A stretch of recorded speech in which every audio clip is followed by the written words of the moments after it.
But that little dance that he did that was unique to each child was actually making everyone feel like they were members in that community.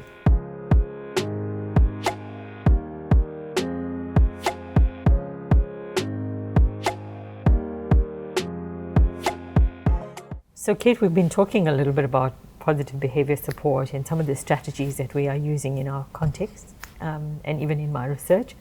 But I was thinking as well, just in order for us to sum up what we were thinking about, we haven't quite mentioned the idea of inclusivity, although we've talked about it. We've talked about diversity and equity and celebration and so on, but we haven't talked as much about inclusive education.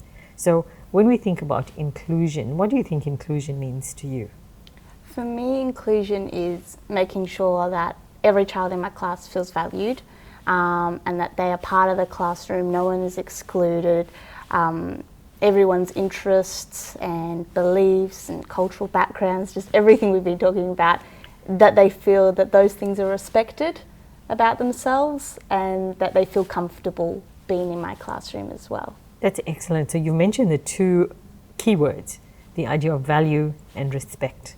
And I think in an inclusive setting, regardless of who we are, whether we are able or whether we come from a particular cultural group or whether from a different language group, being valued and respected is so essential to the inclusive setting. So often when we speak of inclusion, we understand that every student is different, everyone is unique, and they bring a different profile into the classroom.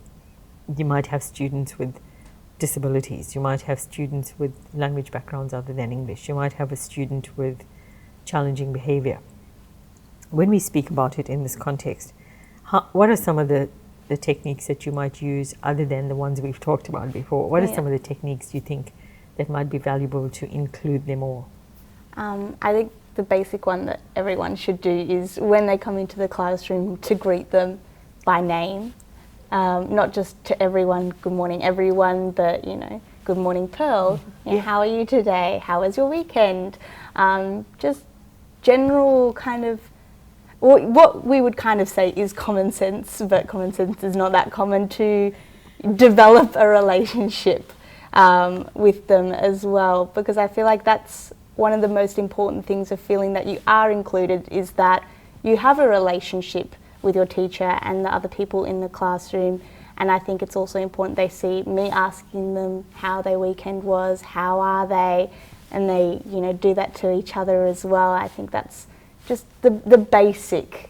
It is the basic. Research is showing, as you know, that schools are not so much about the academic content. It's probably 20% of what they do. 80% is about the relationship. So when students come into your classroom, and like you said earlier, you greet them in the language of their background, of their profile, it's just giving them that strong sense of belonging, that they belong, and their individual identity within that space is so valued as a result of that. So there was this amazing viral YouTube video at one point of this American teacher who did a little dance at the start of class, and I'm not into such things. Being quite introverted myself, I probably won't succeed in that, but that little dance that he did that was unique to each child was actually making everyone feel like they were members in that community, and they were all valued and all respected and all bringing something very unique and individual into that space as well. So you're doing amazing work with your thank you. with your greetings. I think that's so good, because I think it's that anchoring that you're starting with. We talked a lot about anchoring a little bit earlier, but I think anchoring for me is when we start very positively. It will reduce the incidence of challenging behavior. It's not to say it won't occur. Yes, it probably will, but anchoring means that we start on this very positive note, even if a student walks in feeling very grumpy.